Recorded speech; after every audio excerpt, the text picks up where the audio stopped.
tout à fait. sur cette question-là. Mm.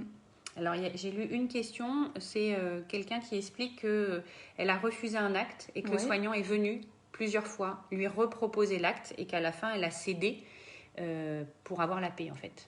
Oui, tout à fait. C'était Alors, quel acte du coup? Alors, c'était pas précisé dans la D'accord. question, mais on imagine un toucher vaginal ou on peut prendre ça comme Comme idée de exemple. départ. C'est peut-être par rapport à ça, c'est important d'être accompagné dans la mesure du possible lors de l'accouchement parce que la position qui peut arriver, c'est de se retrouver un peu confronté à des soignants insistants, même si c'est pas une majorité, mais le fait par exemple d'être accompagné, d'avoir une personne qui peut aussi être là pour vous soutenir et dire mais non, c'est pas ça qu'on souhaite et on a dit non et ça reste non et trouvons ensemble un autre chemin pour pouvoir continuer à avancer. Donc le fait d'être accompagné, d'avoir une personne de confiance, c'est aussi un moyen rassurant de pouvoir se sentir à l'aise. Et on sait aussi que pendant l'accouchement, c'est important que la femme, elle puisse être tout à fait dans sa bulle. Et s'il y a en permanence des soignants qui viennent l'interrompre dans son chemin et puis de lui parler, c'est aussi quelque chose qui ne va pas aider le bon processus de l'accouchement. Donc être accompagné et que votre accompagnant soit comme le garant de ce que vous avez vu ensemble, de ce qui vous convient ou de ce qui ne vous convient pas, ça c'est vraiment aussi important.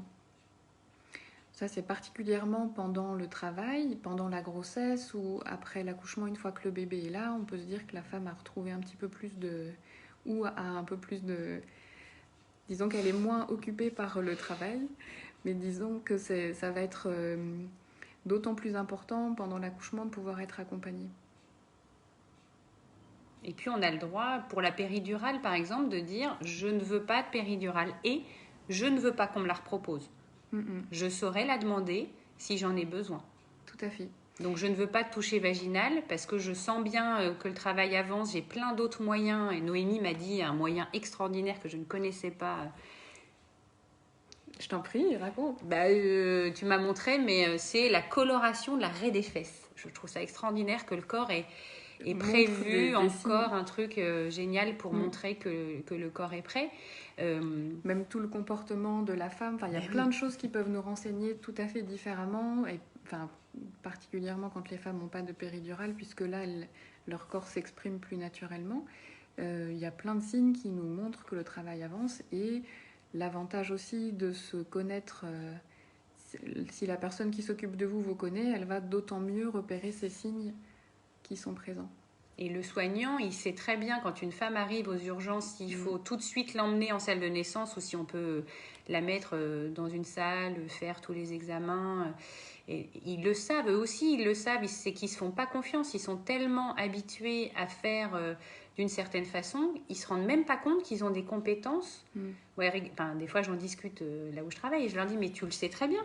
Quand la femme, elle arrive, elle a une façon de respirer, de se tenir, tu sais qu'elle va accoucher là, tout de suite, maintenant. Ou que tu as le temps. Donc pourquoi, quand tu as le temps, tu veux encore y mettre les doigts dedans à la dame alors qu'elle n'est pas d'accord? Parce qu'il y en a qui veulent. Je voudrais savoir où j'en suis. Oui, je comprends, parce que c'est comme le marathon, il reste 20 km, 28, 29.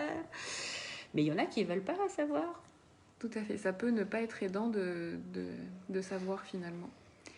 En tout cas, il y a certaines femmes pour qui c'est aidant de rester comme ça dans cette bulle, et on sait bien en plus, si on vous donne des indications de dilatation du col en centimètres pendant le travail, ça peut changer très rapidement, et donc ça n'a pas vraiment de sens par rapport à ce que vous pouvez percevoir sur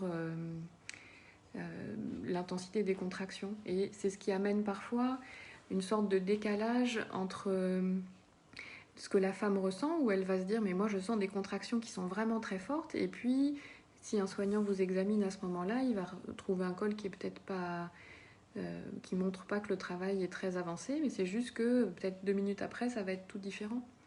Et donc regarder, cette dilatation du col n'est pas forcément le meilleur indice pour nous renseigner. Alors on va lire ce mail qui est... Ma question concerne la sonde urinaire. Lors de mon premier accouchement, j'ignorais totalement l'existence de cette pratique médicale. Personne n'en avait fait mention. Au moment de la poser, un personnel soignant m'a averti « Maintenant, on va vous poser une sonde urinaire ». J'ai demandé pourquoi, on m'a répondu « Pour vider la vessie ». J'ai dit « Mais je viens juste de faire pipi ». On m'a rétorqué « Oui, mais même, il y a toujours l'urine dans la vessie ». Soit. Résultat, 6 mois pour me remettre